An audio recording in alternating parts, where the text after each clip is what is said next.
Bueno, bienvenidos de vuelta a todos. Retomamos después del descanso. Y continuando con acá los cardiólogos que nos estamos metiendo en el mundo de la hematología, vamos a continuar con la siguiente charla a cargo del doctor Maximiliano de Abreu. Él es cardiólogo, coordinador del Servicio de Cardiología del Hospital El Cruce de Florencio Varela. Y en esta ocasión nos va a hablar de anticoagulantes orales, la evidencia para su uso en patologías diferentes de la fibrilación auricular, en este caso es la trombosis intracardíaca. Gracias, Maxi. Bueno, muchas gracias por la presentación. Buenas tardes. Gracias por la invitación al comité organizador. La verdad es un placer acompañarlos esta tarde. ¿Para empezar ya?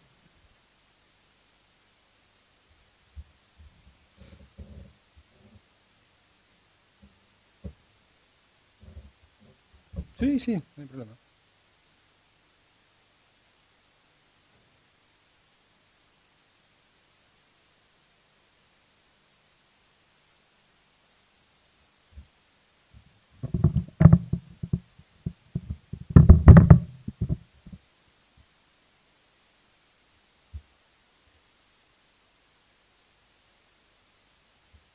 ¿Empezamos? Ok, bueno. Bueno, voy a hablar de otros escenarios clínicos, digamos, de uso de anticoagulantes directos, en este caso, trombos intraventriculares. Los trombos intraventriculares son una patología que realmente reviste gravedad. Sabemos que se asocian con embolias cerebrales y sistémicas, se asocian a diferentes cardiopatías. Realmente es excepcional encontrar trombos ventriculares en ausencia de cardiopatías. Existen, pero realmente son muy infrecuentes. La verdad es que contamos con pocas guías clínicas para el manejo de estos pacientes, lo cual lo vuelve un desafío diagnóstico y terapéutico. ¿Qué le voy a hablar yo como cardiólogo a los hematólogos de la tríada de Virchow? Pero bueno, sabemos que está presente en lo que es esta patología, este escenario clínico, la trombosis ventricular.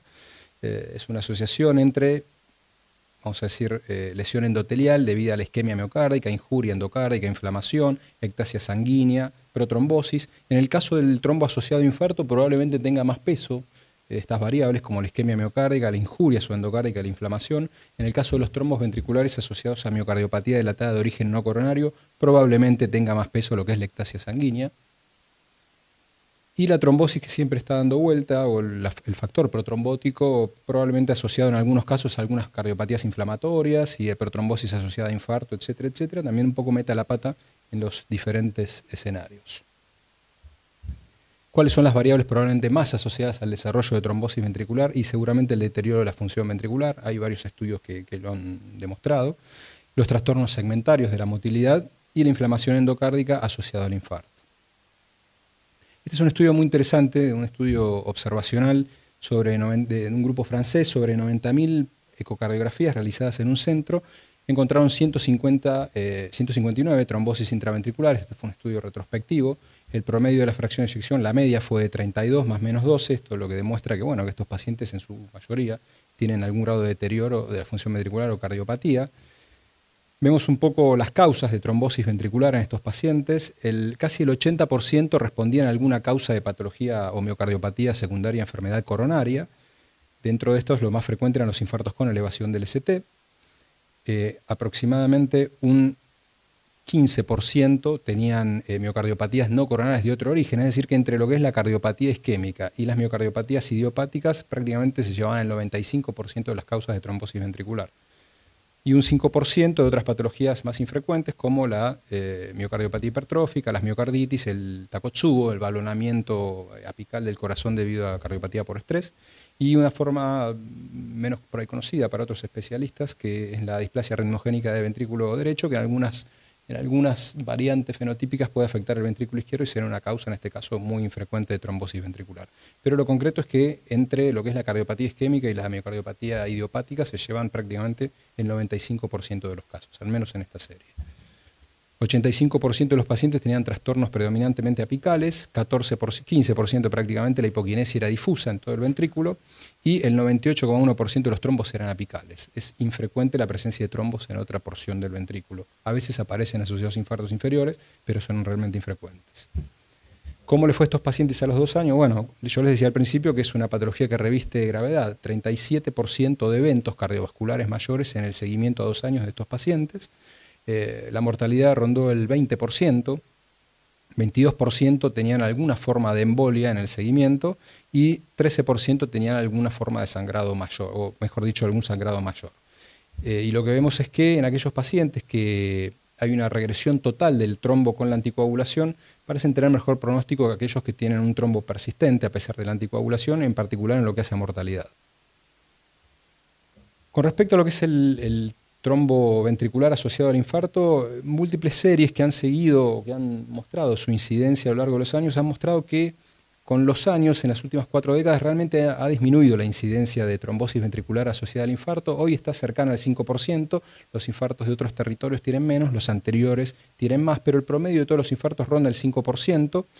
Y esto es así, este descenso, a pesar de que ha mejorado mucho las técnicas de diagnóstico. Es decir, tenemos técnicas más sensibles y a pesar de eso ha bajado la incidencia y este descenso tiene que ver con una mayor tasa de reperfusión en los pacientes con infarto en las últimas décadas, estrategias de reperfusión más efectivas como es la angioplastia primaria y el uso de lo que son los antagonistas neurohormonales como los IECA, los beta bloqueantes, etcétera, etcétera, que realmente mejoran la función ventricular después del infarto, limitan el tamaño del infarto y esto ha llevado a que se reduzca la tasa de trombos ventriculares en el contexto del infarto agudo.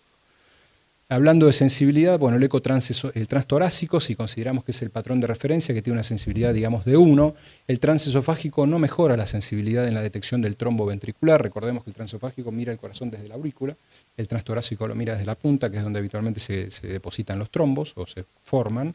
El eco con contraste, es decir, el agregado de contraste a la ecografía, que a veces simplemente con agitar resolución fisiológica y pasarlo, genera un efecto de burbuja que se comporta como un contraste. La utilización de contraste duplica la sensibilidad del eco para detectar los trombos y la resonancia con contraste, con realce tardío, es lo que sería el gol estándar de lo que son los métodos no invasivos para detectar el trombo intracavitario, ventricular, triplica la sensibilidad con respecto al eco transtorácico.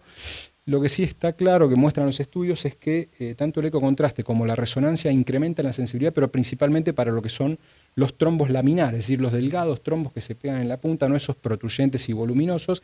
Y lo que no tenemos tan claro es que si la mayor detección de estos trombos menores y bien laminares, la anticoagulación de estos pacientes se asocia con una reducción de los eventos cardiovasculares en el seguimiento. No es que no lo haga, es que no lo sabemos todavía.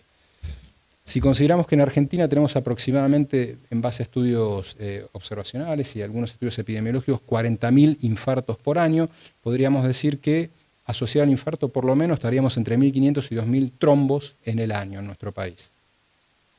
Bueno, vamos a revisar un poco con qué herramientas contamos para evitar la formación de trombos en pacientes que tienen alguna cardiopatía asociada, como son el infarto y las miocardiopatías dilatadas.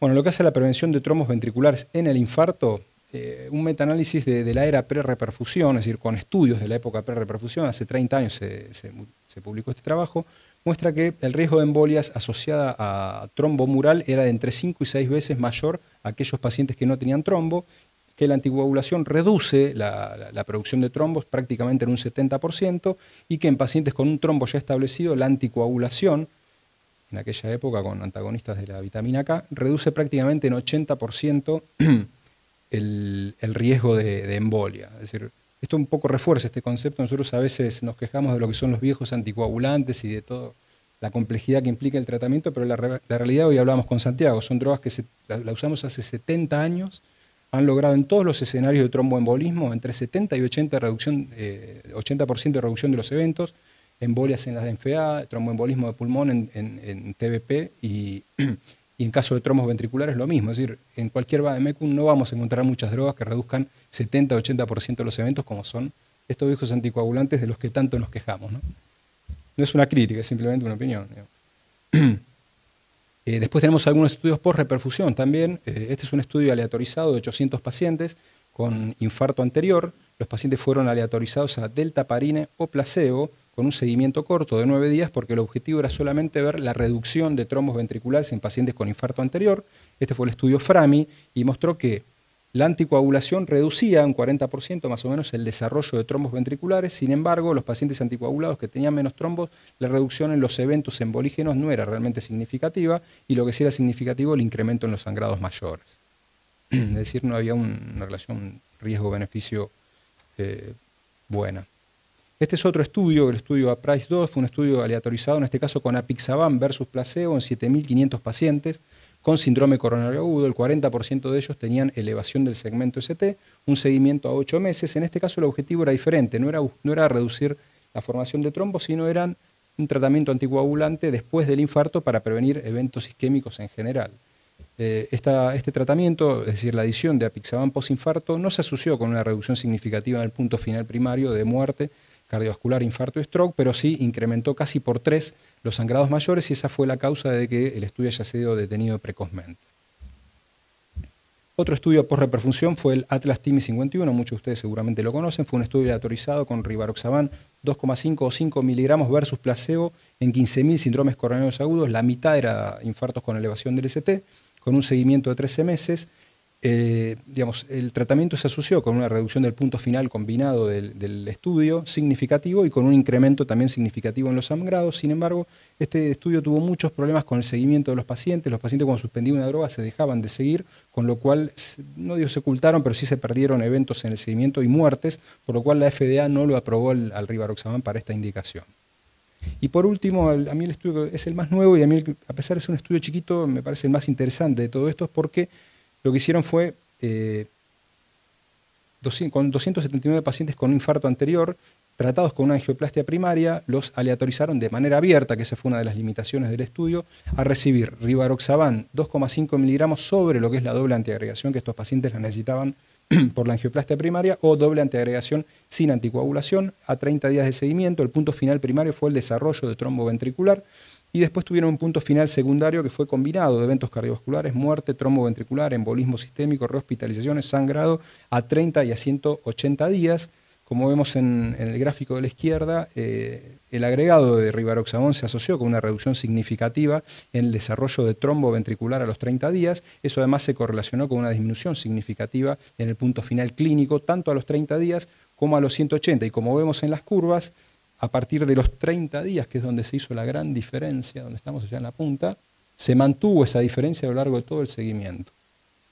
Como decía, este estudio quizás fue el más exitoso de todos, pero es un estudio chico, abierto y con ciertas limitaciones, con lo cual hoy en el contexto, y sobre todo por los estudios previos que estuve mencionando, en el contexto del infarto agudo, no tenemos una evidencia contundente que sustente el uso sistemático de anticoagulación para prevenir trombos o eventos embólicos. En el subgrupo de infarto anterior, que es el de mayor riesgo de desarrollo de trombo, bueno, deja abierta la posibilidad de que estudios de mayor dimensión puedan realmente mostrar un beneficio que hasta ahora no es tan claro. En lo que hace a la prevención de trombos en pacientes con miocardiopatía dilatada, sin otra causa de anticoagulación como sería una FA, esto es sin FA, obviamente FA es otro escenario. Hay algunos estudios, no muchos, que han comparado antivitamina K y anticoagulantes o anticoagulantes directos contra grupo control. Este es un metaanálisis de la Cochrane que reunió todos estos estudios, y como vemos, un poco chica la letra, no sé si lo van a ver, la anticoagulación con warfarina contra control no se asoció a una reducción en la mortalidad, tampoco en el desarrollo de infarto de miocardio, y sí un incremento en los sangrados. Y un estudio comparó rivaroxaban versus control en pacientes con miocardiopatía dilatada, que es el COMMANDER, y no mostró, digamos, un efecto sobre la mortalidad. Hubo una mínima reducción en los stroke, pero en la misma magnitud un incremento en los sangrados, con lo cual no hubo beneficio clínico neto con este tratamiento, con lo cual tampoco tenemos, por lo menos de estudios aleatorizados, una clara evidencia que nos autorice a anticoagular sistemáticamente a los pacientes con miocardiopatía dilatada para prevenir eventos embólicos. Tenemos algunas formas especiales de miocardiopatía que en algunas series observacionales han mostrado mayor asociación con trombosis, como son, decíamos, el síndrome de Takotsubo, la miocardiopatía periparto, la miocardiopatía no compactada, la miocardiopatía hipertrófica, la cardiotoxicidad por drogas oncológicas, muchos de estos también asociados a fenómenos protrombóticos.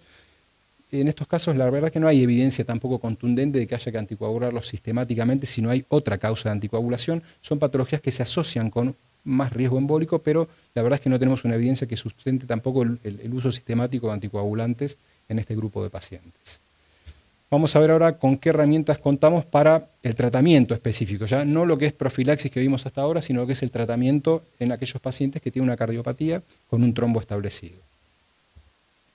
Algunos estudios observacionales han mostrado que, como decíamos previamente, que el desarrollo de trombo multiplica entre 5 y 6 veces el riesgo de embolia y la reducción es prácticamente del 70-80% con la anticoagulación. Volvemos a la serie esta francesa que les había comentado al principio, en estos 159 pacientes. La mitad habían sido tratados con antivitamina K, 23% con anticoagulantes directos, 22% con heparina de bajo peso. En esta serie no hubo diferencias significativas en la resolución del trombo y en la tasa de eventos con los 3 tratamientos. La mediana de seguimiento de este estudio fue de 630 días, la resolución fue en el 62% de pacientes y la mediana de tiempo a la resolución fue 102 días. Y esto un poco tiene que ver con esto de que en los pacientes con trombo se recomienda un mínimo de 3 meses de anticoagulación. El uso de antiplaquetarios, al menos en esta serie, no incrementó la tasa de resolución del trombo, el deterioro de la función ventricular y, acá, pensé que se iba a ver un poco mejor, el deterioro de la función ventricular y la prolongación de, mejor función ventricular y prolongación más allá de los 3 meses de la anticoagulación también se asoció con menos eventos cardiovasculares en el seguimiento. Y como vemos en este gráfico, el grupo de pacientes que tuvo una regresión total del trombo tuvieron mejor sobrevida que aquellos que tuvieron trombo persistente durante el seguimiento. En cuanto un poco al tema de la charla, más específicamente, después de toda esta introducción, a lo que es los anticoagulantes directos en comparación a los antagonistas de la vitamina K en pacientes con trombo ventricular establecido, hay múltiples metaanálisis. A fines del año pasado, se los recomiendo, salió un statement de la American Heart Association, donde en el mismo statement desarrollan un metaanálisis con todos los estudios publicados hasta el momento. El metaanálisis incorporó 21 estudios, 3 de ellos fueron aleatorios y muy pequeños. La mediana de seguimiento de todos estos estudios, en su mayoría observacionales, fue de 12 meses y muestra esto. Los anticoagulantes directos, hay de todo acá, hay rivaroxaban, apixaban, lo que se les ocurra, pero el pool, de estudios muestra que no hubo diferencias significativas en lo que es la tasa de ACV y embolismo entre los dos grupos, tampoco hubo diferencia en la mortalidad. La tasa de resolución del trombo fue parecida, hay una tendencia a mayor resolución con los anticoagulantes directos, pero no es estadísticamente significativa, y la tasa de sangrado tampoco hay una diferencia significativa, pero al igual que en otros estudios que compararon estos dos tipos de drogas, hay una tendencia clara a menos sangrado con los anticoagulantes directos. Repetimos, ¿no? En su gran mayoría son estudios observacionales no aleatorizados. Y cuando tomamos específicamente lo que son los estudios aleatorizados, le decíamos que fueron 3, muy chicos, entre los 3 estudios juntaron 70 pacientes por grupo, es decir, 140 pacientes en total, pero un poco se reproducen los mismos resultados. Entre los ACOD y los antivitamina K no hubo diferencia significativa en ACV y embolismo, en mortalidad, en resolución del trombo y nuevamente una clara tendencia a menos sangrado con los anticoagulantes directos. Este es otro metaanálisis que incluyó prácticamente los mismos estudios y vemos que la mediana de resolución en aquellos pacientes que recibían anticoagulantes directos fue del 80%, y entre las drogas que usaron, lo vemos abajo, la mayoría de pacientes en azul se utilizó apixaban, menos frecuentemente rivaroxaban, dabigatran menos todavía, y un solo estudio usó un número marginal de pacientes edoxaban. Una mención especial para lo que son aquellos pacientes con trombo ventricular y alto riesgo coronario, porque acá se juntan dos cosas. En aquel paciente que hace un infarto y tiene un trombo, por un lado está la anticoagulación, pero por otro lado, obviamente, tenemos que proteger lo que es el stent nuevo que se implantó, se hizo una angioplastia, o el riesgo en sí de eventos coronarios, pues son pacientes con alto riesgo de nuevos eventos posterior a un evento coronario.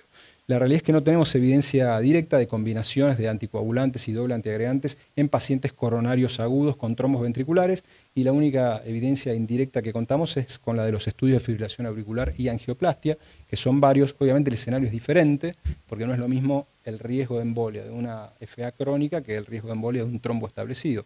Pero la realidad es que, sabiendo que el efecto sobre los trombos es similar entre los ACOD y los antivitamina K, bueno, podemos traspolar un poco, de hacer ese juego por ahí quizá más intelectual, de ver cuáles son los tratamientos que en este escenario funcionarían mejor. Este es un metaanálisis publicado en el año 2019, es un metaanálisis en red, que comparó por un lado lo que son los anticoagulantes directos con los inhibidores vitamina K y doble versus triple antiagregación en pacientes con FA y angioplastia programado por síndromes coronarios. Vemos lo siguiente. Dentro de las diferentes combinaciones, la que combinó un nuevo antiagregante, que puede ser cualquiera de ellos, en distintos estudios se usaron diferentes drogas, con un solo inhibidor P12 sin aspirina. Ese parece ser, digamos, la combinación que mejor funcionó en lo que hace a seguridad en relación a los sangrados TIMI mayores y menores, cualquier evento, digamos, de seguridad que se haya definido primario en el estudio, y también sangrado cerebral. Es decir, que esta combinación, sacando la aspirina, si se quiere, es decir, un solo antiagregante más un DOAC, parece ser la que más funcionó en lo que hace la seguridad, y sin pagar en eventos cardiovasculares. Como vemos, esa combinación en los 4 eventos que se están evaluando acá, que fueron digamos, eventos cardiovasculares combinados, mortalidad total, stroke e infarto, en todas, digamos, tuvieron una tasa de eventos muy parecida. Es decir, si se quiere, ahorramos antiagregación, tenemos menos sangrados y no tenemos más eventos cardiovasculares. En resumen, y para cerrar, bueno, les traigo un algoritmo justamente de este statement que se publicó recientemente por el AJA. El diagnóstico de trombosis ventricular se da principalmente por eco, no es el gol estándar, pero obviamente es el estudio que más tenemos a mano. El eco con contraste aumenta la sensibilidad, y si seguimos sospechando que puede haber un trombo porque hay una ACV que no encontramos un foco embolígeno, bueno, la resonancia puede ser un estudio para incrementar la sensibilidad y detectar aquellos trombos que no vemos con el ecocardiograma. En lo que hace al tratamiento, o no, a la profilaxis, digamos, a la prevención en pacientes con infarto, la verdad, como dijimos, no tenemos una evidencia clara de que haya que antiguarlo sistemáticamente, ni siquiera en los infartos anteriores. Hay una puerta abierta, habrá que desarrollar estudios de mayor magnitud para ver si en ese grupo particular de riesgo puede haber un beneficio. Hasta hoy las últimas guías de AJA-ACC lo recomiendan con una recomendación 2B con nivel de evidencia C, es decir, que la recomendación de anticoagulación es muy débil en estos pacientes. Y si se decide anticoagular, porque la ecuación riesgo-beneficio puede dar favorable, se recomienda entre 1 a 3 meses, y una vez que pasado ese tiempo, bueno, se puede suspender. Pero la realidad es que la recomendación es muy débil. Y en pacientes con miocardiopatía no isquémica, que era el otro gran grupo, si tenemos miocardiopatía sin otros factores de riesgo, nuevamente la recomendación es débil, es tipo 2, pero digamos, basado sobre todo en experiencia de expertos, porque no hay grandes series, y en lo que hace a las miocardiopatías específicas, como las que nombramos, Takotsubo, etcétera, etcétera, lo mismo, es una recomendación débil. Es decir que como profilaxis realmente de trombosis ventricular no tenemos un escenario claro donde uno sistemáticamente la tenga que incorporar, y habrá que evaluar caso a caso el riesgo-beneficio. En lo que hace al tratamiento del trombo ya establecido, digamos, y reuniendo un poco toda la información que estuvimos dando a lo largo de la charla, en el caso de los infartos anteriores con el trombo establecido se recomienda 3 meses de anticoagulación y seguimiento ecográfico. Estos pacientes en infarto es particular porque al tener, más allá de que a veces la función ventricular no se recupere completamente, al haber un proceso inflamatorio muy activo asociado al infarto, independientemente de la función, eso mejora, con lo cual uno está más habilitado a suspender el anticoagulante cuando se lava el trombo después de los 3-4 meses de anticoagulación. En cambio, en las miocardiopatías dilatadas se recomienda entre 3 a 6 meses de tratamiento y reevaluar con imágenes. ¿Cuándo uno podría mejorar? Si en esos meses se resuelve el trombo ventricular, pero además si hay alguna mejoría en lo que es la cuestión estructural del corazón, porque no habiendo otros procesos agudos, el paciente crónico, obviamente, uno saca el trombo, pero el trombo va a volver si no corrige ese factor precipitante. Entonces, si no hay cambios claros ecocardiográficos, estos pacientes es un poco más complicado la suspensión, y por eso se recomienda como indefinido el tratamiento cuando no mejora la fracción de eyección, persiste la hipoquinesia o hay algún estado protrombótico asociado que uno no pueda revertir. Y en lo que hace al trombo persistente, no es tan claro lo que hay que hacer con estos pacientes. Una recomendación puede ser, si el trombo no resuelve, rotar el anticoagulante, en particular aquellos pacientes que reciben antivitamina K y no se encuentran con un tiempo en rango terapéutico bueno. Y en aquellos casos donde no hay progresión del trombo, se convierten en trombos laminares y empiezan a aparecer signos de cronicidad, no se la juegan demasiado, pero los amigos de AJA dicen no es irracional suspender. Algunas misceláneas para terminar. No hay evidencia sólida que la doble antiagregación prevenga trombosis intraventricular, es decir, si los pacientes en el contexto de un síndrome coronario agudo hacen un trombo, hay que anticoagular, no alcanza con la doble antiagregación. No se recomienda trombolisis como tratamiento de estos casos, aumenta el riesgo de sangrado, probablemente el riesgo embólico, y no hay una evidencia sólida que traiga un beneficio, y se desaconseja el tratamiento quirúrgico porque realmente no hay experiencia en estos casos. Como conclusiones finales, no hay evidencia sólida del beneficio de la anticoagulación sistemática para la prevención de trombos en ningún escenario clínico claro. Los infartos anteriores, bueno, todavía tenemos que definir un poco más si puede haber algún beneficio con estudios más grandes. En pacientes con trombos establecidos, los antivitamina K hoy son la indicación porque es con los que más experiencia contamos. El mínimo de anticoagulación es 3 meses, seguimiento con imágenes para evaluar resolución y el comportamiento de desencadenantes y para definir los tiempos de tratamiento. Y entre las nuevas herramientas que contamos, hoy tenemos métodos, digamos, más sensibles, con lo cual, a pesar de que baja la incidencia de trombosis, detectamos más. Y si bien los antivitamina K son la recomendación, realmente tenemos evidencia con los anticoagulantes directos como para considerarlos una buena opción terapéutica con similar eficacia y menos sangrado. Muchas gracias.